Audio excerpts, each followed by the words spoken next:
Okay, so hello everyone. इस video में students के साथ अपने बात करने वाले हैं सीए करिकुलम के बारे में एज अ होल, एंड जो फर्स्ट स्टेप होता है इस बड़ी सीढ़ी का वो है सीए फाउंडेशन। तो उसके ऊपर हम लोग बातचीत करने वाले हैं। उसमें क्या चैलेंजेस आता है, टफ है, इजी है, ऐसे बहुत सारे क्वेश्चंस आप स्टूडेंट्स के रहेंगे। तो वो सारा चीज को हम लोग एड्रेस करने वाले हैं। ठीक है, तो शुरू से शुरू करते हैं बातचीत को। सबसे पहले सर, अप्रोच क्या रहने वाला वो सेकेंडरी पर मैं आता हूं कि सीए फाउंडेशन के लिए क्या अप्रोच रहने वाला है। पर फर्स्ट पॉइंट, स्टूडेंट के अंदर क्या रिक्वायरमेंट है जो ये कर पाए वो मैं बता देता हूं आपको। ठीक है ना।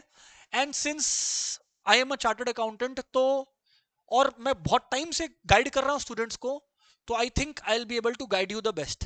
अब सुनते चले बात को। सबसे पहले सर, इसका कोर्स ड्यूरेशन क्या होता है। सर ये कोर्स जो होता है सीए पूरे के पूरा 5 साल का होता है। पूरा का पूरा 5 साल का मतलब है 5 years some months depending upon various constraints. कितने लेवल्स होते हैं सर? सर 3 लेवल्स होते हैं, foundation, inter, final. Sir number of papers क्या होते हैं दोस्त? फाउंडेशन के लेवल पर 4 पेपर होते हैं, इंटर के लेवल पर 7 to 8 पेपर्स। ये मैं 7 to 8 क्यों बोल रहा हूं? क्योंकि 7 रहता है, अभी इंस्टीट्यूट का वो उसको 7 का 6 करना, 6 का 7 करना, वो चेंज होते रहता है। तो इसीलिए मैं 7 पेपर्स आपको एवरेज लेकर चलने बोल रहा हूं। ठीक है, तो 4 पेपर्स हो गया आपका फाउंडेशन लेवल पर, 7 पेपर्स हो गया आपके इंटर लेवल पर, और फाइनल लेवल पर अगेन 6 to 7 पेपर्स होता है। 6 to 7 इसलिए क्योंकि एक होता है जो ओपन बुक टाइप का होता है, केस स्टडी टाइप का होता है, तो 7 पेपर्स वहां पे। तो आप लोग अगर समझे, ऐड करोगे तो लगभग आप लोग 17 to 18 पेपर्स पूरे सीए के जर्नी में अपना लिखते हो, राइट। बीच में इंस्टीट्यूट आप लोगों को 3 ट्रेनिंग्स करवाता है। 2 तो होता है जिसको हम लोग बोलते हैं आईटीटी, एडवांस्ड आईटीटी। आईटीटी और एडवांस्ड आईटीटी, इसमें बेसिकली आप लोग जब ऑफिस जाओगे एज ए चार्टर्ड अकाउंटेंट, तो आप लोगों को क्या है ना, बहुत सारा सॉफ्टवेयर आना चाहिए। एक सिंपल एग्जांपल देता हूं, माइक्रोसॉफ्ट एक्सेल, माइक्रोसॉफ्ट एक्सेस। क्योंकि आपका डे टू डे एक ऑडिटर का या एक टैक्स एक्सपर्ट का काम होता है उन सॉफ्टवेयर से डील करना। तो इंस्टीट्यूट आपको उन सॉफ्टवेयर्स को सिखाने वाला रहेगा। तो कोई स्टूडेंट होता है जो बोलता है कि सर काश हमको कोई ये बेसिक चीज सिखा लेता। तो जब तुम सीए करिकुलम ज्वाइन करेगा तो इंस्टीट्यूट के करिकुलम के अंदर ये चीज मैंडेटरी ही होता है। जैसे 2 चीज होता है आईटीटी और एडवांस्ड आईटीटी, वैसे ही 2 चीज होता है जिसको हम लोग एमसीएस बोलते हैं। ये बेसिकली सिंपल भाषा में है, कम्युनिकेशन स्किल्स का होता है, 15 days का होता है, जहां पे बेसिकली फोकस्ड होता है, बहुत ही लाइट इन्वायरमेंट रहता है, फोकस होता है कि स्टूडेंट का कम्युनिकेशन स्किल्स पर काम करने का। जब तक आप ये सब कुछ खत्म नहीं करोगे तब तक आपको डिग्री नहीं मिलता। ठीक है ना, तब तक आपको डिग्री नहीं मिलता। अब मैं आपको ये बता देता हूं ऑप्शंस क्या है, तरीका क्या है, स्टूडेंट के अंदर क्या होना चाहिए, सब कुछ। इस दौरान ये जो 5 साल है ना, इस दौरान 3 years आप लोगों को प्रैक्टिकल ट्रेनिंग करना पड़ता है। प्रैक्टिकल ट्रेनिंग का मतलब होता है कि आप लोगों को एक एग्जिस्टिंग सीए फर्म में आर्टिकलशिप करने का मौका मिलता है। और मैं सबसे बातचीत करूंगा, है ना, मैं सबको, आप लोग जितने स्टूडेंट्स लोग लाइव अटेंड कर रहे हो, मैं सबसे 1-on-1 बातचीत करूंगा, है ना, हर एक क्वेश्चन को आंसर करूंगा। पर पहले सुन लो मेरा जो मेरे को बोलना है ना। इसमें आप लोगों का 3 years का जो प्रैक्टिकल ट्रेनिंग होता है, इसमें आपके पास 2 ऑप्शंस रहते हैं। पहला ऑप्शन रहता है आप लोगों के पास कि आप लोग एक चार्टर्ड अकाउंटेंसी फर्म में गए जिसको आर्टिकलशिप बोलते हैं, और वहां पे एक सीए के अंडर आप लोग काम सीख रहे होते हो। ये मत एक्सपेक्ट कीजिएगा कि जो आप लोगों को क्लासरूम लेक्चर में मिलता है वो वहां मिलेगा। मतलब एग्जाम्पल, एक टिपिकल क्लासरूम लेक्चर में क्या होता है कि मैं आपको समझाया व्हाट इज ऑडिट, मैं आपको समझाया व्हाट इज टैक्सेशन, और मैं बैठा बैठा के बेस से आपको हीरो बना रहा हूं, राइट। जब आप ऑफिस में घुसेंगे तो you will not be treated like a student, you will be treated like a professional. तो आप ये सभी का कंप्लेंट रहता है, और वो अच्छा बात है कि मेरे को तो स्पून फीडिंग मिला ही नहीं। क्योंकि वो लोग भी जो ऑफिस में काम कर रहे हैं वो लोग भी अपने जॉब कर रहे हैं। तो कोई आपको बैठा के कायदे से, ऑब्वियसली बहुत अच्छा सीनियर मिल गया तो अलग बात है, वरना you are expected to see and learn. और हर इंसान ही सीख जाता है, ऐसा कोई बात नहीं है कि कुछ लोग सीख पाते हैं कुछ लोग नहीं सीख पाते हैं। तो ये हो गया। अच्छा, ये 3 साल के बारे में मैं एक इंटरेस्टिंग चीज बता रहा था। इसमें 2 साल आप आर्टिकलशिप करके तीसरा साल इंडस्ट्रियल ट्रेनिंग कर सकते हो, या 3 साल आर्टिकलशिप कर सकते हो। मेरे केस में मैंने 3 साल आर्टिकलशिप किया था, मतलब एक सीए फॉर्म के अंडर ही मैंने काम किया था। इंडस्ट्रियल ट्रेनिंग क्या होता है? इसमें क्या होता है कि 2 साल आप सीए फॉर्म में काम किए, अब तीसरे साल आपको लग रहा है कि कोई कंपनी में, जैसे आईटीसी हो गया, ऐसे करके बहुत सारे कंपनीज है, जूनिपर हो गया, वैसे कंपनी में आपको जॉब मिलेगा और जहां पर आप तीसरे ईयर काम कर सकते हो। इसको बोलते हैं इंडस्ट्रियल ट्रेनिंग। टोटल मिला के आपका 3 इयर्स का प्रैक्टिकल ट्रेनिंग होना चाहिए, जिसमें 2 साल आर्टिकलशिप का कंपलसरी होता है under a CA form. Sir, हमें ये सब बात तो क्लियर है। अब इसका स्कोप क्या है, कुछ कॉमन बात हम लोग सुनता है वो बताइए, एंड फिर आप बताना। सबसे पहला मिसकंसेप्शन हम लोग ये सुना है सर, कि सर सीए तो सब कोई कर रहे हैं, तो सीए तो सब कोई कर रहे हैं, तो क्या ये करना वर्थ इट है? मैं बोलूंगा 2 जवाब है इसका, और एक सवाल है तीसरा। पहला बात, तो सीए सब कर रहे हैं, चलो मान लेते हैं ये स्टेटमेंट को सही है। सीए सब बन रहे हैं क्या? करने में और बनने में तो फर्क होता है ना। सीए कर लेना is not the goal, CA बन जाना इज द गोल, पहला बात तो। दूसरा बात, सब कर रहे हैं, ये कैसा आर्ग्यूमेंट है? सब तो दाल चावल आटा रोटी भी खा रहे हैं, तो हम लोग नहीं खाए क्या? तो सब कर रहे हैं इज नॉट अ जस्टिफिकेशन कि हम ना करें। हाँ, आपको इंटरेस्ट नहीं, आपको कुछ और परस्यू करना है, वो अलग बात है। आज का सेशन जो है पर्टिकुलरली सीए के बारे में, काउंसलिंग के लिए, और उससे भी ज्यादा फाउंडेशन के बारे में। तो मैं फाउंडेशन पे अभी आपको एक माइक्रोस्कोपिक व्यू दूंगा अच्छे से, पर पहले सुनते चलना। और तीसरा मेरा क्वेश्चन है कि you will have to think at the end of the day कि तुमको ये कोर्स करना है क्या। इसका मतलब ये रहे कि आप कुछ भी करोगे ना, इंसान का ये नेचर होता है, वो साल भर, 2 साल, 3 साल बाद जब उसका एक आता है ना बैड फेज या डाउन फेज, जो कि हर चीज में आएगा, हर प्रोफेशन में आएगा, तब वो इंसान बोलता है कि ये क्यों करे, ये हम क्यों किया। हर इंसान के साथ होता है, किसी भी फील्ड में वो हो, किसी भी फील्ड में हो।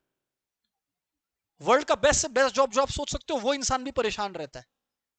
तो इसका मतलब ये नहीं है कि हम लोग हर सेकंड अपने डिसीजन को क्वेश्चन करने लग जाए। अच्छा, अब एज ए स्टूडेंट सर मेरे में क्या खासियत होना चाहिए वो बताइए।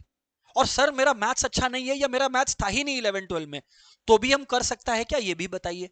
चलो दोनों क्वेश्चन का आंसर देता हूं। सबसे पहला क्वेश्चन था स्टूडेंट कैसा होना चाहिए। एक सिंपल लैंग्वेज में, जो रगड़ा खाने के लिए रेडी हो। रगड़ा खाने के लिए रेडी हो का मतलब है हार्ड वर्किंग हो। आपके क्लास में कौन टॉप कर रहा है, इससे कोई लेना देना नहीं है। आप ऐसा आप देखोगे, और मैं देखा हूं अपने टाइम पर, मेरे क्लास में जो टॉप करते थे, मेरे क्लास का मतलब, क्लास बोलने का मतलब मेरे स्कूल में जो टॉप करते थे उनका सीए नहीं हुआ कुछ लोगों का, और कुछ जो एवरेज थे, बिलो एवरेज थे, पर कंसिस्टेंट थे, उनका हुआ। Hard work is the determining factor.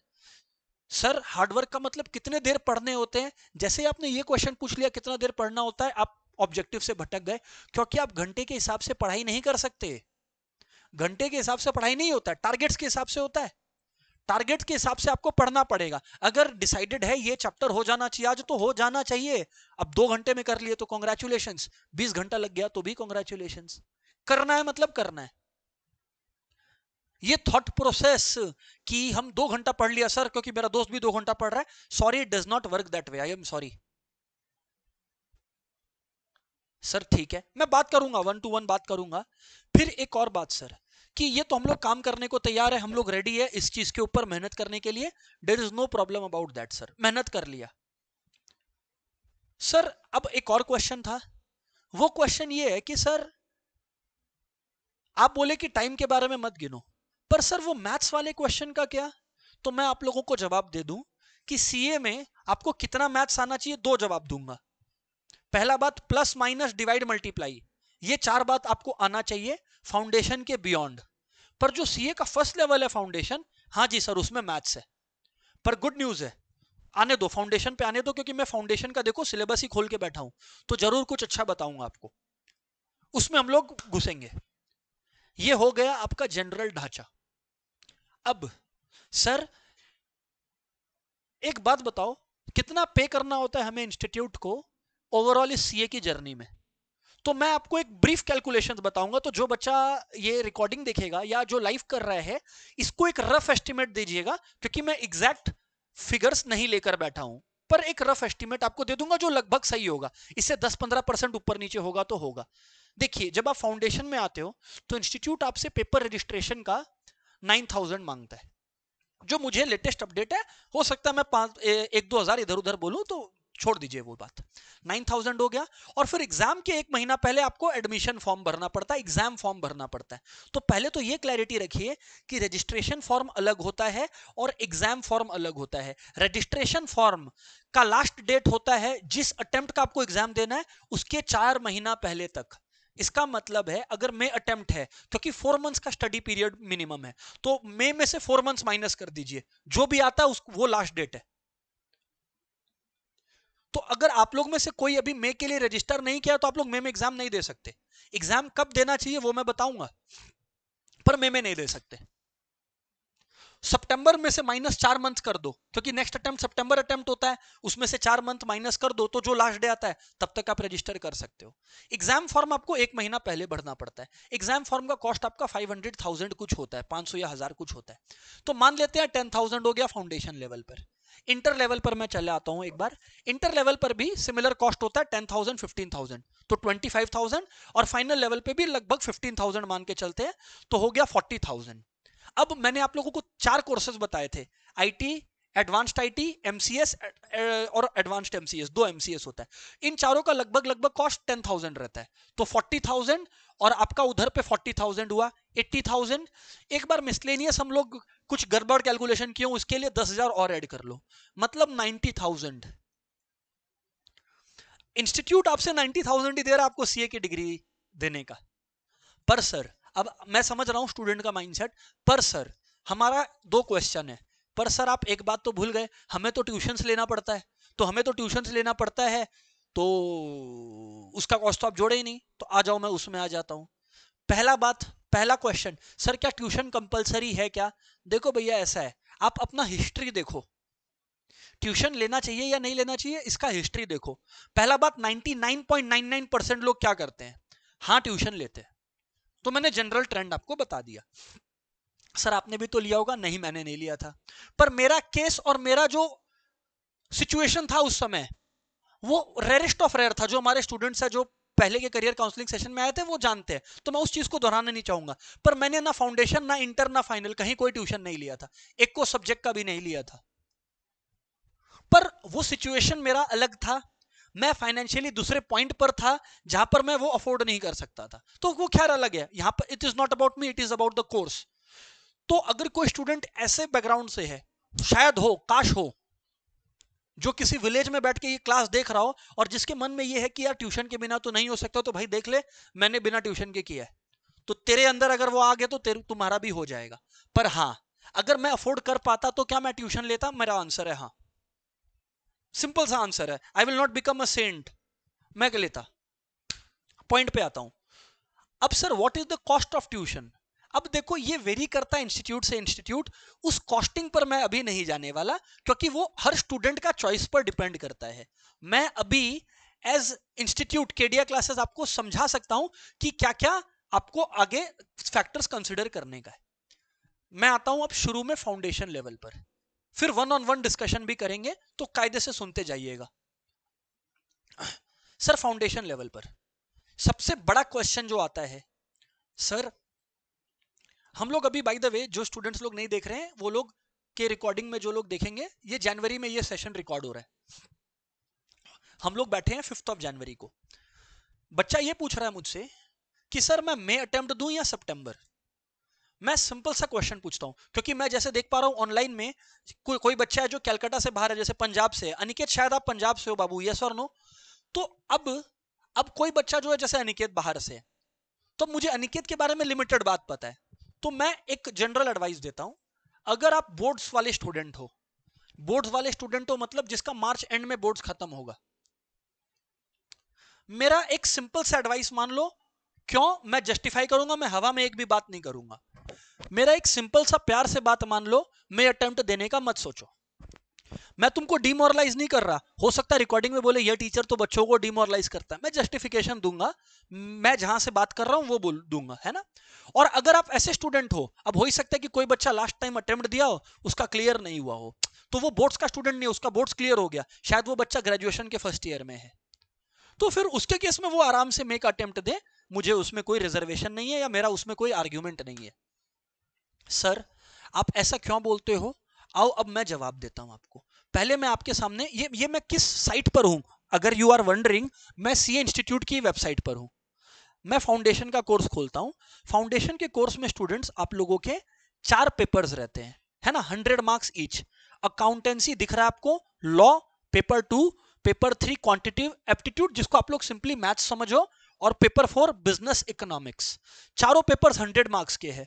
तो सर ये कैसे होते हैं, रिटेन होते हैं, सब्जेक्टिव होते हैं कि ऑब्जेक्टिव? 2 100 मार्क्स के पेपर हैं 4 में से, जो रिटेन होते हैं, उसमें एमसीक्यू नहीं होता। सर वो कौन से पेपर्स हैं? वो है अकाउंटेंसी और लॉ। यानी कि आप लोग अगर देखेंगे यहां पर पेपर 1 और paper 2, paper 1 is accountancy, paper 2 is law, ये 100 मार्क्स का रिटर्न आता है सर। एंड पेपर 3 और पेपर 4 जो है सर आप लोगों का, ये सर एमसीक्यू होता है सर, पूरा एमसीक्यू, 100 मार्क्स का एमसीक्यू, 100 क्वेश्चंस होते हैं एक एक नंबर के, मैथ्स में भी और इसका आपका इकोनॉमिक्स में भी। अब मैं जो अब बताने वाला हूं उसको जस्टिफाई करता हूं, खोलता हूं पूरी बात को। सर हमें तो लगा था कि हम लोग मई में एग्जाम देंगे और क्लियर हो जाएगा, आप ऐसे क्यों डिस्करेज किए हम लोगों को कि तुम लोग सितंबर में देना? इस बात को भी जवाब दे देता हूं। एक बच्चा और बीच में ऐड किया कि सर मई में होता है कि जून में। एक्चुअली बाबू इसके रिगार्डिंग मैंने इंस्टीट्यूट में ही हाल फिलहाल में फोन किया था, मैं आपको ये भी बता दूं। इंस्टीट्यूट का ई सहायता का एक नंबर है 9995 ये इंस्टीट्यूट का नंबर है, तो ये पब्लिक नंबर है, इसमें मैंने कोई सीक्रेट नहीं डिस्क्लोज कर दिया। तो इंस्टीट्यूट ने मेरे को कहा कि लास्ट टाइम उस जून में हुआ था, बट इस बार जो बातचीत चल रहा है उस हिसाब से मई में होना चाहिए या जून में। ज्यादातर चांसेस इन्होंने मई कहा, जून में भी हुआ तो कोई बहुत बड़ा चेंज नहीं आएगा। मैं आप लोगों को यह कह दे रहा हूं कि जून में भी होता है, चलो मान लो मई की जगह जून भी होता है, तो भी मेरा एडवाइस चेंज नहीं होगा, मैं सितंबर ही बोलूंगा। मैं ऐसा क्यों कहता हूं अब आप लोग सुनो। इन चारों पेपर में सर क्या नया है क्या पुराना है, हम लोग 12 के स्टूडेंट्स हैं, हम लोगों को थोड़ा गाइड करिए। सबसे पहले है पेपर अकाउंटेंसी का। अकाउंटेंसी का पेपर 3 चीजों को मिलाकर बना है। क्लास 11 खोल के दिखाऊंगा, पूरा खोल दूंगा आज, ये रिकॉर्डिंग बस तुम लोग प्यार से देख लो और मेरा बात सुन लो, पूरा क्लियर हो जाएगा, पूरा फंडा खुल जाएगा। अकाउंटेंसी बाबू 3 चीजों का बना हुआ है। अकाउंटेंसी का पहला हिस्सा है क्लास 11 के कुछ चैप्टर्स, अकाउंटेंसी का दूसरा हिस्सा है क्लास 12 के कुछ चैप्टर्स, अकाउंटेंसी का तीसरा हिस्सा है नया चैप्टर जो क्लास 11 में भी नहीं है और 12 में भी नहीं है। मैंने अकाउंटेंसी में 11-12 में जो बच्चा अकाउंट्स लेके पढ़ा है, खराब करते हुए बहुत कम लोगों को देखा है। आओ पहले तो हम लोग सिलेबस खोलते हैं। ये देखो जो लेटेस्ट आपका आ गया है मई 2025 एग्जाम, देखो इंस्टीट्यूट की साइट पर मई लिखा हुआ है। विशाल मैं आपको जवाब दे दूं आपके सवाल का, मेरी साइट नहीं है, ये इंस्टीट्यूट की साइट है, और इंस्टीट्यूट ने ही मेरे को मई बोला है। मैं मई का सिलेबस खोलता हूं, मैं एक एक करके बात करता हूं। पहली बात तो 2 मॉड्यूल्स इन्होंने निकाल रखे हैं, मॉड्यूल 1 और मॉड्यूल 2, एक एक करके देखो। आप लोगों को मॉड्यूल 1 देखकर क्लास 11 की याद आएगी, theoretical framework of accounting, accounting process, BRS. पर इन्वेंटरी, इन्वेंटरी कहीं से आ रहा है क्या याद? सर ये तो ना 11 में याद आ रहा है ना 12 में, मैंने कहा था 3 हिस्से हैं, 11 12 नया टॉपिक, इन्वेंटरी नया टॉपिक। डेप्रिसिएशन सबको याद आएगा, क्लास 11 में था। बिल्स ऑफ एक्सचेंज सबको याद आएगा, सर क्लास 11 में था, मैं मान ही नहीं सकता। और at the same time preparation of final account, sir class 11 में था। मॉड्यूल 1 दिखा सर, आगे बढ़ो मॉड्यूल 2 पे आओ सर, आओ मॉड्यूल 2 में देखो एनपीओ, मुझे मत बोलना 11-12 में नहीं था। मॉड्यूल 1 ये जो मॉड्यूल 2 का एनपीओ है वो भी था। अकाउंटिंग फॉर इनकम्प्लीट रिकॉर्ड्स कुछ लोगों का रहता है, कुछ बोर्ड्स में नहीं रहता। पार्टनरशिप रहता है, एलएलपी नहीं रहता, एलएलपी आ गया। कंपनी अकाउंट्स खत्म।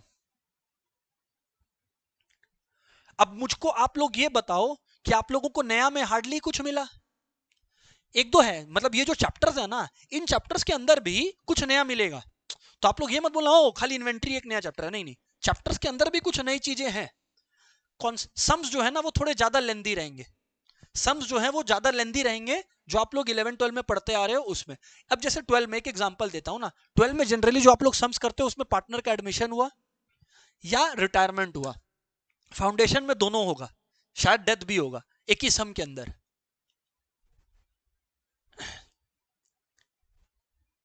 तो अकाउंट्स में बच्चा स्ट्रगल करे इसका चांसेस मुझे कम लगता है।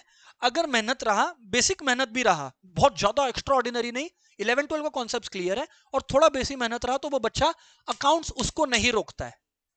क्या रोकता है मैं आता हूं ना उस पे, क्या रोकता हूं ना मैं आता हूं उस पे। सर जो स्टूडेंट्स का दुश्मन है, ये देखिए आप लोग, इसको मैं जूम कर देता हूं, ये मेरा सब्जेक्ट है लॉ, ये स्टूडेंट का दुश्मन है। सर क्यों? अगर ये चारों सब्जेक्ट्स में मैं तुमसे बेट लगाने को तैयार हूं, जो बोलो उस पर, ये चारों सब्जेक्ट्स में से सबसे ज्यादा इन, अब हर स्टूडेंट का अलग होता है, बट ये चारों स्टूडेंट में सबसे ज्यादा बच्चे को, क्योंकि मैं तो 3 सब्जेक्ट्स इसमें से देखता हूं, सबसे ज्यादा बच्चे को जो मजा आता है, स्टूडेंट को मजा आता है, वो लॉ पढ़ने में आता है। इसका 2 रीजन है।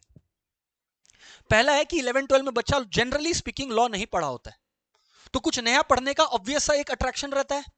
और दूसरा बात, लॉ में ना कहानी ज्यादा है और स्टूडेंट्स को कहानी पसंद है, स्टूडेंट्स को कहानीबाजी पसंद है, विच इज ओके। मैं भी जब स्टूडेंट था मुझे स्टोरीज पसंद थे, लॉ में वो स्टोरीज बहुत ज्यादा है।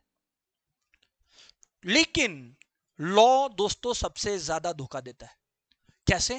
स्टूडेंट को लगता है मैंने तो सारा पढ़ लिया, मैंने तो सारा कवर कर लिया। अच्छे से अच्छा स्टूडेंट लॉ में 100 में 20 या 30 लाता है, जो सोच रहा होता है कि मेरे को 100 में 100 मिल जाएगा, मैंने सारे आंसर सही लिखे। बताऊं कहां गैप होता है? Writing skills.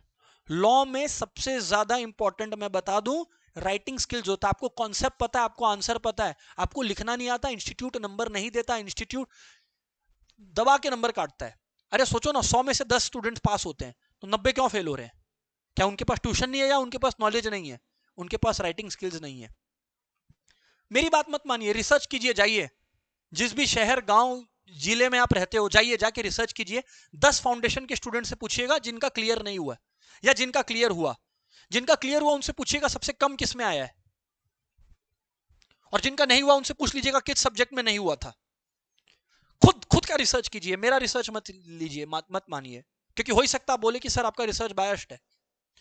कर लीजिए रिसर्च, आपको 10 में से मतलब 90% केसेस में आपको मिलेगा लॉ कल्प्रिट, कि क्या तो लॉ की वजह से हुआ नहीं, जो कि बच्चा कॉन्फिडेंट था लॉ में, क्योंकि उसको राइटिंग प्रैक्टिस ही नहीं हुआ, उसको खाली लॉ का बेसिक नॉलेज दे दिया गया और बोला जा। नहीं, राइटिंग प्रैक्टिस रिक्वायर्स टाइम।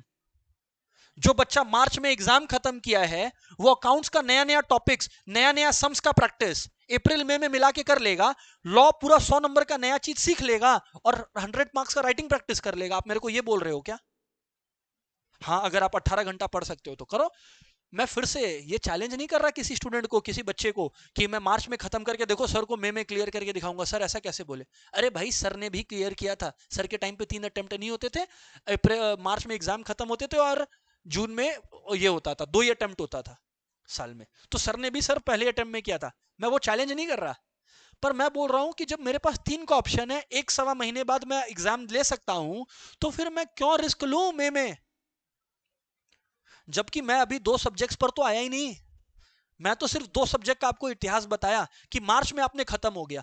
मान लो 28 मार्च को आपका बोर्ड्स खत्म होता है, ऐसे ही रैंडम बात करता हूं, आप बोल रहे हो मैं 28 मार्च से पढ़ना शुरू कर दूंगा या शुरू कर दूंगी, तो मुझको एक बात बताओ, आपको पहला बात तो अकाउंट्स में क्या नया है वो सीखना रहेगा, सारे सम्स प्रैक्टिस करने होंगे हर चैप्टर से, लॉ के आपको 100 मार्क्स का सीखना पड़ेगा और राइटिंग प्रैक्टिस करना होगा। आप मुझे ये बोल रहे हो ये 1.25 महीने में आप कर लोगे? मैं मेजॉरिटी स्टूडेंट्स के पॉइंट ऑफ व्यू से बात कर रहा हूं, टॉप नॉच के स्टूडेंट से पर्सपेक्टिव से नहीं बात कर रहा। हाँ, जो बच्चा का लास्ट अटेम्प्ट में नहीं हुआ था वो में दे रहा है, मैं उनसे बात ही नहीं कर रहा, मैं प्री बोर्ड, मैं बोर्ड वाले केसेस से बात कर रहा हूं। अब आप लोग देखो, लॉ के अंदर 7 चैप्टर्स हैं टोटल, 7 चैप्टर्स है। कितने क्लासेस लगते हैं, कैसे क्या रखते हैं, हम लोग केडिया क्लासेस में कैसे क्या कराते हैं उस पर भी मैं आऊंगा, पर मेरा पहले गोल वो बताना नहीं है, पहला गोल है ये बताना कि फाउंडेशन है क्या। सर पीछे आता हूं मैं, फिर से पीछे आता हूं, थर्ड आप लोग आओ, लॉज हो गया आप लोगों का, मैं आपको लेटेस्ट बता रहा हूं, मैं 25 का सिलेबस खोल के दिखा रहा हूं।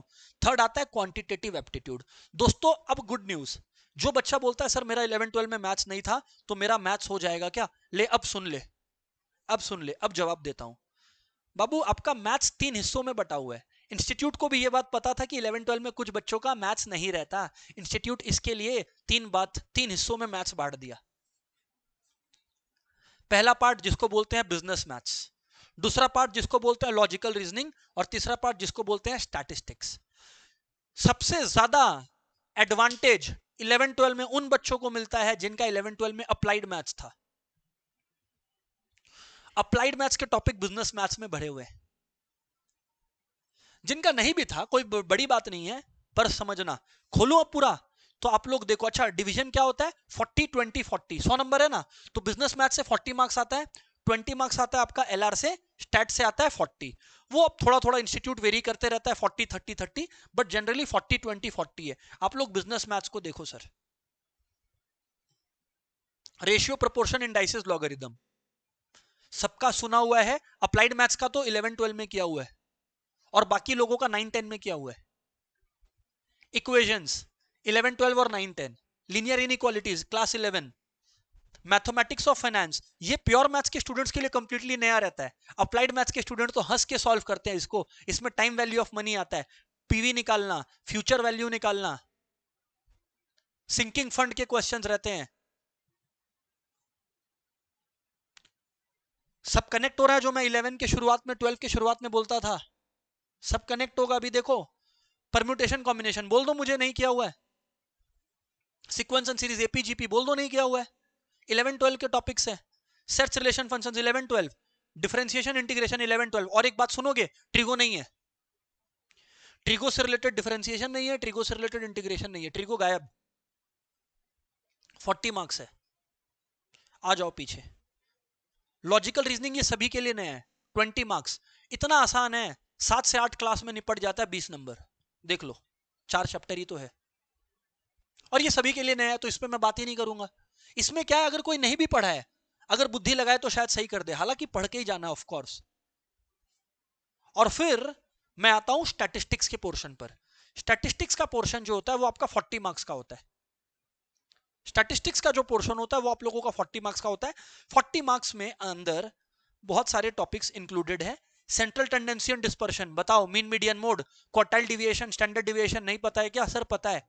ऑब्वियसली उसके सम्स बहुत ज्यादा डीप रहते हैं, थ्योरेटिकल क्वेश्चंस आते हैं, बहुत डीप रहते हैं, बहुत कुछ नया आता है।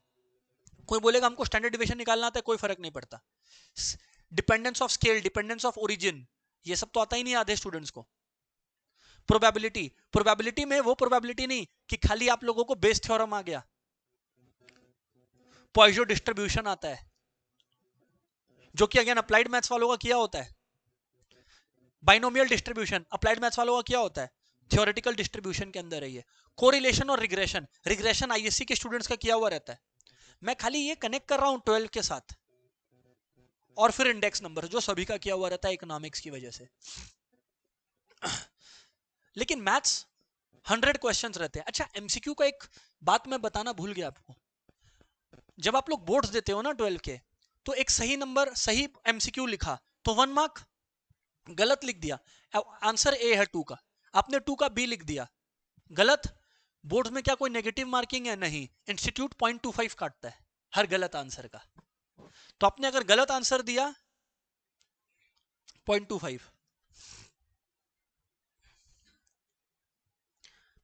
जाता है, और छोड़ दिया तो फिर कुछ नहीं है।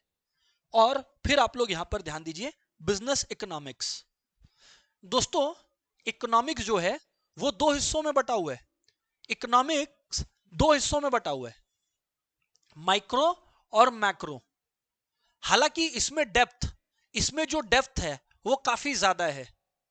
चैप्टर सिमिलर है क्या? हाँ, पर उसके अंदर डेप्थ ज्यादा है क्या? 11-12 से बहुत ज्यादा है।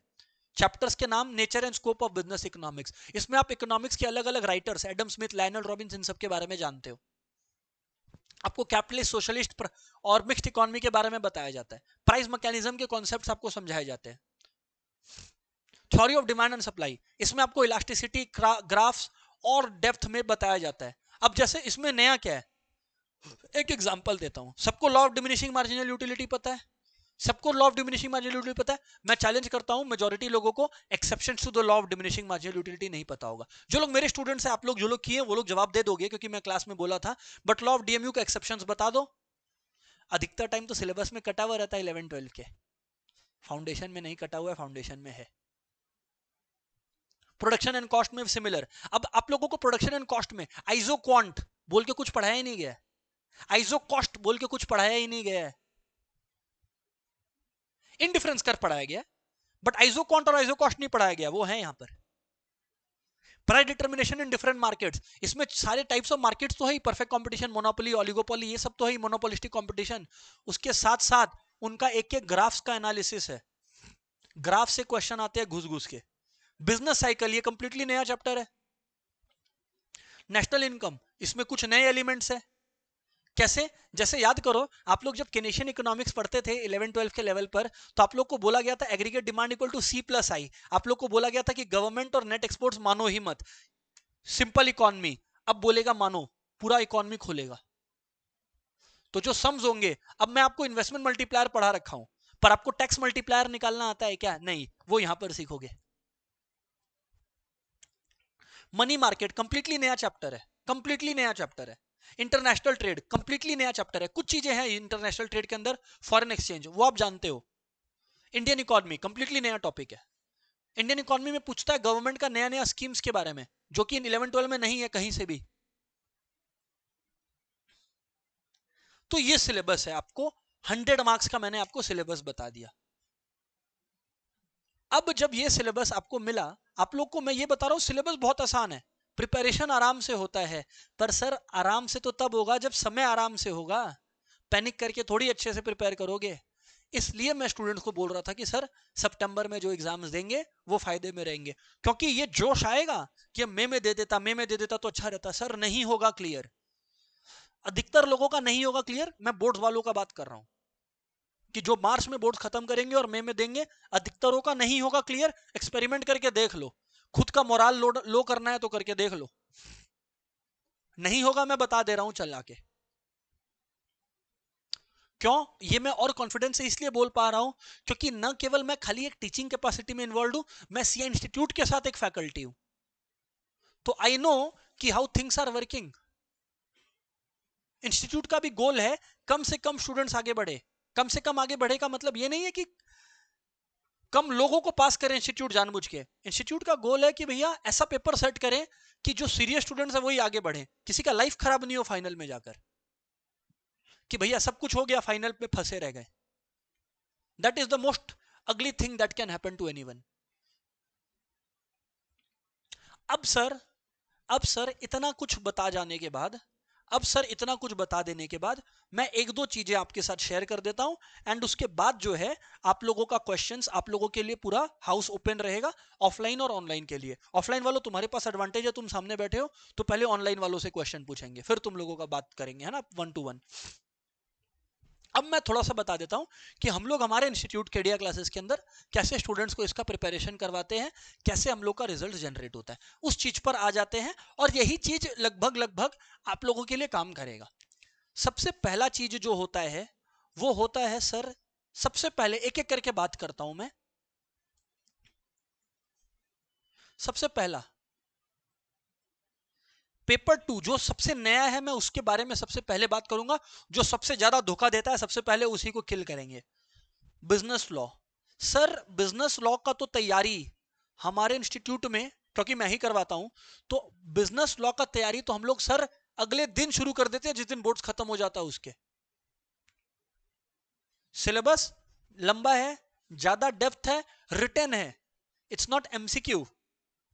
तो इस वजह से तुरंत घुसना इंपॉर्टेंट रहता है, बिजनेस लॉ में तुरंत घुसना इंपॉर्टेंट रहता है। इधर पे सर दो अप्रोचेस हम लोग फॉलो करते हैं। पहला तो हो गया एक कॉन्सेप्ट अप्रोच की, लॉ बता दिया मैंने, कॉन्ट्रैक्ट एक्ट का कोई सेक्शन आपको समझा दिया। और दूसरा अप्रोच रहता है अपना राइटिंग प्रैक्टिस। अगर राइटिंग प्रैक्टिस आपका नहीं हो रहा है तो आप समझ लो आपका लॉ में कोई डेवलपमेंट नहीं हो रहा है। आप खुशी के लिए, ईगो के लिए लॉ सीख के चले जाओ एग्जाम में, चैलेंज है, पास होके दिखा देना, चैलेंज है, आ जाओ, बोल देता हूं।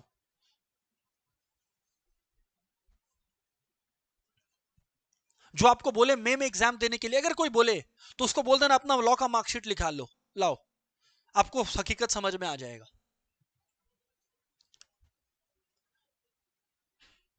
उल्टा एक बात मुझे बताओ ना, ये तो मेरा स्वार्थ में है कि स्टूडेंट अच्छा करे। कोई अगर उस तरह से भी देखे तो ये तो मेरा सेल्फिश रीजन है कि स्टूडेंट्स अच्छा करे। मुझे पता है मे में अच्छा नहीं होगा। सिलेक्टेड टॉप नॉच स्टूडेंट्स का मैं बात नहीं कर रहा, मैं लार्जली एवरेज स्टूडेंट्स को लेकर चलूंगा, बिलो एवरेज स्टूडेंट्स को लेकर स्ट्रेटेजी बनाऊंगा। जो टॉप नॉच है वो तो अपना टॉप नॉच काम करे।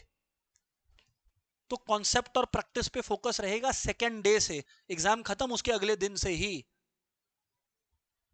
सर नेक्स्ट बात आते हैं मैथ्स पे, सेम चीज, मैथ्स में same approach, same approach. In fact मैं अभी क्या कर रहा हूं, मैं ऑलरेडी शुरू कर दिया हूं सारे पास्ट पेपर्स को रिकॉर्ड करना चैप्टर वाइज। इसका क्या पर्पस है कि जब नया बैच आएगा मैं उन लोगों के साथ कॉन्सेप्ट पे फोकस करूंगा और सम्स पे फोकस करूंगा, नए सम्स पर। पुराने जो पास्ट पेपर के सम्स है मैं उनके साथ रिकॉर्डिंग शेयर करूंगा कि जा भाई रिकॉर्डिंग देख। इससे फायदा क्या होगा, जो लाइव क्लास का टाइम है उसको मैं नए सम्स के लिए यूज कर सकूंगा। यहां पे वो अप्रोच काम नहीं करेगा कि कोई बच्चा को 11-12 में जैसे स्पून फीडिंग कराया गया था वैसा आप लोग एक्सपेक्ट भी नहीं कर सकते, क्योंकि 11-12 2 साल का था, ये सर 4 से 5 महीने आप टीचर के साथ बैठते हो, वो भी 4 सब्जेक्ट्स लेकर। इकोनॉमिक्स सबसे स्मूथ पेपर, सबसे स्मूथ पेपर। इकोनॉमिक्स सबसे फास्ट खत्म होता है। मतलब मैं आपको बताऊं, हैरानी होगा जानकर, बट लगभग लगभग इकोनॉमिक्स को अपने लोग 25 से 28 क्लास में निपटा देते हैं। इसमें से कुछ क्लासेस तो जो बहुत रिपीटेटिव होती है वो मैं बोलता हूं भाई बैकअप ही देख ले। लाइफ तो होता ही है 25 से 28 तो में तो ये निपट जाता है टॉपिक। लॉ में सर टाइम लेता है। लॉ तो आपके ऊपर है सर, 40 क्लास से लेकर लॉ में 80 क्लास तक कुछ भी लग सकता है, डिपेंडिंग ऑन आप लोग किस स्पीड से कैच करते हो। बट मैं जो एवरेज लेके चलता हूं ना वो अराउंड 40 क्लासेस लेकर चलता हूं, कंसिडरिंग की एफिशिएंसी जो चाहिए स्टूडेंट को। इकोनॉमिक्स ज्यादा टाइम नहीं लेता है, मैथ्स अगेन टाइम लेता है, अगेन वही 30 to 50 क्लासेस। एक्चुअली मैथ्स मांगता 50 क्लास है, एक्चुअली मैथ्स मांगता 50 क्लास है, उससे भी ज्यादा इनफैक्ट, उससे भी ज्यादा मांगता है। But with combination of recording and live classes हम लोग ये अचीव कर लेते हैं। क्योंकि स्टूडेंट के लिए भी सारा लाइव आके करना पॉसिबल नहीं होता, क्योंकि 4 महीने में आपको 11-12 खत्म करना है और कुछ नया। और अकाउंटेंसी में अभी फिलहाल क्योंकि ये तीनों सब्जेक्ट्स मैं ले रहा हूं तो ये तीनों लाइव भी हम लोग प्रोवाइड करेंगे आप लोगों को। लाइव ऑनलाइन भी मिलेगा, लाइव ऑफलाइन भी मिलेगा, और ये तीनों टॉपिक्स मैं ही करवाता हूं, तीनों सब्जेक्ट्स। और ये ठोक बजा के बोलता हूं कि अगर क्लास कर लोगे तो फिर कोई प्रॉब्लम नहीं होने वाला है, क्योंकि तुम लोग उस इंसान से क्लास कर रहे होगे जो बिना किसी ट्यूशन के क्लास किया था। तो वो तो मैं चला के बोलता हूं आ जाओ ना क्लास में देख लेना, ऐसे ही आ जाना, बता दे रहा हूं तुमको। तो पहला तो ये हो गया। सर आप पेपर 1 का बताइए। तो ऐसा है कि पेपर 1 को केटर करते हैं विष्णु केडिया सर, और पेपर 1 का जो हमारा अप्रोच रहता है उसमें सर 2 स्टेप्स में ये बटा हुआ रहता है। स्टेप 1 प्राइमरीली आप लोगों को सीधा डे 1 पर ही सर का पूरा रिकॉर्डेड लेक्चर्स मिल जाएगा, और बीच बीच में सर कुछ मैराथन टाइप या कुछ लॉन्ग सेशन टाइप कवर करवाते हैं, जहां पे सर चीजों को प्रैक्टिस करवाते हैं, चाहे वो पास्ट पेपर हो, सैंपल पेपर हो, ये सब हो। जहां तक मेरा क्लास है मैंने आपको बता दिया, पेपर 2, 3 और 4 का ये पूरा का पूरा आपको लाइव मिलेगा। लाइव का मतलब लाइव ऑफलाइन, लाइव ऑनलाइन, और कुछ सेशंस रिकॉर्डेड। कुछ सेशंस रिकॉर्डेड का पर्पस रहता है कि वो साइड में काम आप लोगों का चलते रहे। वो भी लाइव हो सकता है, उसमें कोई दिक्कत नहीं है, जैसा बच्चा चाहे वो हो जाएगा। अब इतना कुछ बता देने के बाद आप लोगों को कहीं से किसी भी कोने से क्वेश्चन है तो स्टार्ट कर सकते हैं। शुरू ऑनलाइन में करेंगे, वेट करिएगा। कोनिका शायद आप हाथ उठाए थे, गलती से उठाता तो ठीक है, वरना Konika you can start. And मैं इंकरेज करूंगा ऑनलाइन वालों को कि अनम्यूट करके बोले, है ना, जिससे I can take up the questions. Online वालों कोई भी बोल सकता है, नॉट ओनली कोनिका, कोई भी बोल सकता है ऑनलाइन वालों, अनम्यूट करके गो हेड।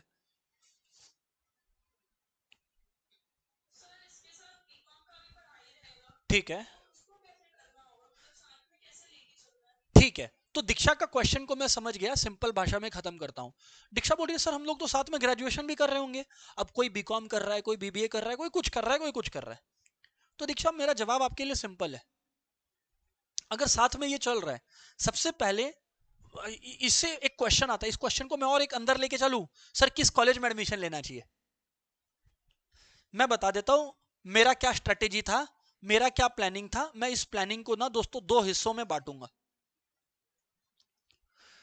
मैं जब क्लियर किया था ना, मैंने अपने आप को दो चीज बोला था कि क्या तो मुझे सेंट जेवियर्स कैलकाटा चाहिए, खत्म। सेंट जेवियर्स कैलकाटा जाना है, सेंट जेवियर्स कैलकाटा जाऊंगा। मेरा क्लास सुबह 6 से लेके 9:50 तक होता था, खत्म हो गया सुबह 6 से 9:50। अब जब मैं उठता हूं तब तक मेरा क्लास ही हो जाता था, तो मेरा सीए में कोई बाधा आता नहीं था। नींद में आता था जरूर, पर सीए करने की जर्नी में कोई बाधा नहीं आया। और दूसरा, मैंने ये सोच लिया था कि अगर मेरा सेंट जेवियर्स नहीं हो, चांसेस इसका बहुत कम था क्योंकि कुत्ते की तरह मेहनत किया था मैं, तो नहीं हो इसका तो कोई तुक ही नहीं था। मतलब तब तक पढ़ लेता था जब तक शरीर में दर्द शुरू नहीं हो जाए, और उसके बाद कुछ देर और पढ़ता था। तारीफ नहीं कर रहा मैं, जो फैक्ट है वो बता रहा हूं कि कोई स्टूडेंट ये नहीं लगे कि सर उस दिन तो एडमिशन के पहले तो सर सब कुछ शुगर कोट करके बोल दिए और उसके बाद बोल रहे हैं ये करो वो करो। नहीं, वो चीटिंग नहीं करेंगे, चीटिंग नहीं करेंगे, ऑन रिकॉर्ड है और यही सेशन अपलोड होगा, तो किसी के साथ चीटिंग नहीं होगा। तो मेरे को ये पता था सेंट जेवियर्स होने का ही है, तो वो आराम से हुआ, फर्स्ट लिस्ट में ही मेरा नाम आ गया था।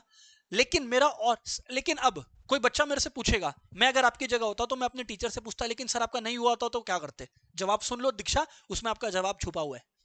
मैं ऐसे कॉलेज में एडमिशन लेता, और ये बोलने में खराब लगेगा बट सच सच बता देता हूं, जहां क्या तो अटेंडेंस उतना मैटर ही नहीं करता है, या फिर जहां पे इसी तरीके का कुछ अगड़म बगड़म टाइमिंग हो सुबह का, जिससे मेरा सीए का जर्नी में कोई वही नहीं हो। अब आप अगर सोचोगे कि हम 4 बजे का कॉलेज को ज्वाइन कर ले, तब आपको बहुत स्ट्रगल होगा सीए की जर्नी में, पर्टिकुलरली आर्टिकलशिप में। तो वो सब हरकत में मत जाइएगा कि शाम का 4 बजे, सर शाम को कॉलेज जाना अच्छा लगता है। आपको मूवी देखना है, आपको लाइफ एंजॉय करना है, तो फिर मत आइए इधर पे। 5 साल आप प्रोसेस को एंजॉय कर सकोगे, बट आप सोचोगे कि आपका सोशल लाइफ एकदम हैपनिंग हो जाए, मतलब बहुत ऐसा कम मैंने केसेस देखा है, तो नॉट टू मिसगाइड यू। तो ऐसा करिए, क्या तो वैसा कॉलेज में जाइए बेस्ट, जिसमें टाइमिंग का इश्यू नहीं हो, या फिर ऐसा कॉलेज जाइए जहां अटेंडेंस का दरकार नहीं है। मिड वे नहीं मिलेगा आपको। नेक्स्ट क्वेश्चन कोई ऑनलाइन वाला जो पूछना चाहता है स्टूडेंट, ऑफलाइन वालों सोच के रखना क्वेश्चन। दीक्षा का question, Diksha I have answered your question right? Okay, कोई और? ऑनलाइन अभी कोई कुछ नहीं बोल रहा, ऑफलाइन वालों को पूछता हूं, बोलो ऑफलाइन वालों थ्रो। विशाल का क्वेश्चन आ रहा है, बोलते हैं, बोलो।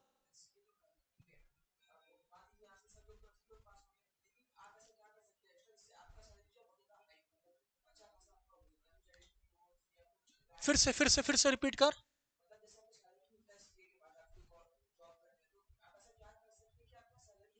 वेरी गुड, मैं समझ गया विशाल का क्वेश्चन, बहुत ही गजब क्वेश्चन आया है। विशाल बोल रहा है कि सर मान लो ए है, बी है, सी है, डी है, हम लोग चारों जन आपके पास आते हैं, ठीक है ना, हम लोग कर लिए सीए, कर लिए चारों का, टाइमली सीए हो गया, वेरी गुड। तो सर हम लोग चारों का जॉब लग गया, मान लेते हैं हम लोग चारों जन जॉब ही कर रहे हैं, मान लेते हैं हम लोग चारों जन जॉब ही कर रहे हैं, तो ए ऐसा क्या कर सकता है कि इसका सैलरी बी, सी और डी से ज्यादा हो जाए? What can I do to ensure कि उसकी सैलरी बी, सी और डी से ज्यादा हो जाए? दो जवाब है। पहला बात, जब आप अपना आर्टिकलशिप या इंडस्ट्रियल ट्रेनिंग करोगे, उसको ईमानदारी से करना। ईमानदारी से करने का मतलब है प्रैक्टिकल काम को सीखना। सब कोई को काम आता है ये जरूरी नहीं है। मैं सच बताऊं क्या, मुझे पहले से ही पता था कि मुझे कुछ अपना करना है, मुझे अपना पढ़ाना है, तो मैं ज्यादा आर्टिकलशिप में ध्यान नहीं देता था। मतलब जाता था, आधा टाइम नींद में रहता था और फिर आ जाता था। काम जब कोई बोलता था मैं कर लेता था, पर मुझे इंटरेस्ट ही नहीं था वो काम सीखने में। कोई एक्सेल फाइल खोलता था मेरे सामने, मुझे मौत आ जाती थी। वो काम नहीं करना आपको, आपको प्रैक्टिकल काम बहुत बढ़िया से सीखना है। दूसरा, जिसको लोग डिस्काउंट कर देते हैं, वो आपको अच्छा नेटवर्किंग, अच्छा रिलेशनशिप्स बनाना है। आप बोलोगे कि नहीं सर हम इंट्रोवर्ट टाइप का है, तो नहीं, वो सर नहीं काम आएगा। आपको नेटवर्किंग करना होगा, आपको दोस्त का ग्रुप्स अच्छा बनाना होगा, आपको अच्छे लोगों के बीच में बैठना होगा, भले ही वहां पे एक दो बार इंसल्ट हो जाए, तो आपको समझ में आएगा, कितना कुछ सीखने मिलेगा, चार लोग आपको जानेंगे। नेटवर्किंग, ये दो चीज अगर कर लिए तो फिर आके बता देना, तुम टॉप में नहीं रहे तो बता देना, इम्पॉसिबल है।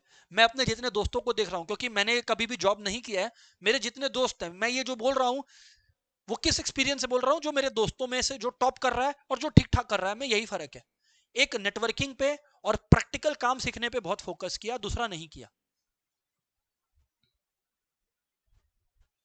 स्टूडेंट का क्वेश्चन रहता है, सर हम लोग ये कोर्स भी कर ले, ये कोर्स भी। जब तुम सीए कर रहे हो तो सिर्फ सीए करो ना। हाँ, फिर तुमको सीएफए करना रहा या मास्टर्स इन किसी फील्ड करना रहा तो तुम करो ना। पहले कुछ टाइम जॉब करो और फिर एक्सपीरियंस लेके करो।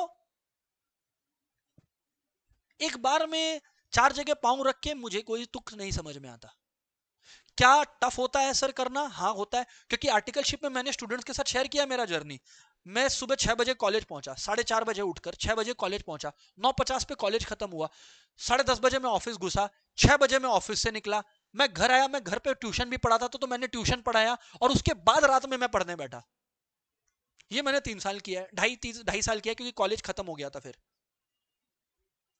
तो वो करना पड़ेगा, वो करना पड़ेगा सर।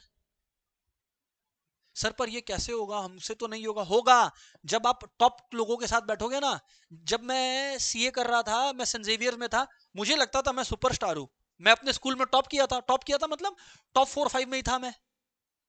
लेकिन जब मैं सेंट जेवियर्स की क्लासरूम में बैठा ना तो मैं ऐसे बैठ गया, क्योंकि जितने मेरे स्कोर आए थे उतने या उससे ज्यादा सभी के क्लास में आए हुए थे। मैं ऐसे ताक रहा था। मुझे उस समय लग रहा था यार ये क्या हो गया, लेकिन वो मेरे लिए अच्छा था, क्योंकि मेरे को और अपग्रेड मिला उससे।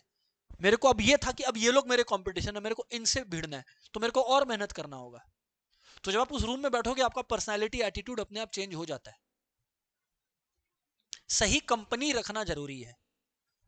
4 गधों के साथ रहोगे तो 5वें आप बनोगे, 4 टॉपर्स के साथ रहोगे 5वें आप बनोगे। इम्पॉसिबल है, नहीं हो। चेक कर लेना। Look for the right company, look for right networking. Vishal, तुम्हारे क्वेश्चन का आंसर दे दिया हूं। और बताओ, और क्या क्वेश्चन है? एक क्वेश्चन मोहित का आ रहा है। मोहित, गो head.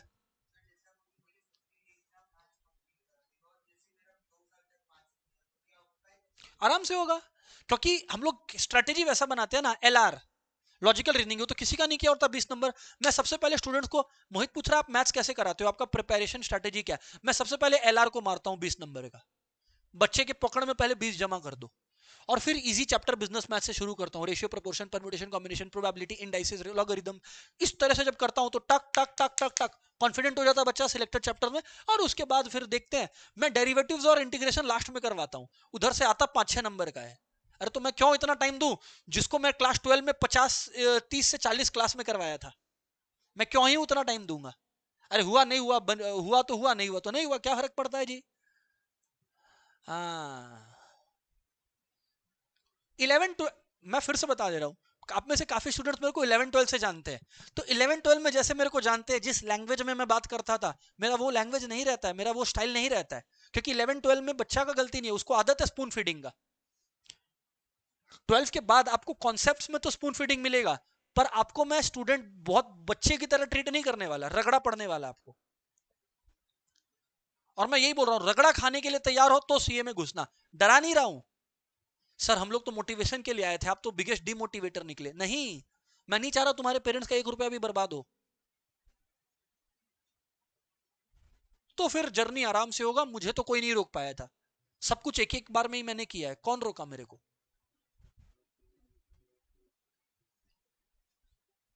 So that's it students. कोई और डाउट रहे जो बाद में याद आए, मेरे को पर्सनली व्हाट्सएप कर दीजिएगा, I will be there to help you. Good bye everyone.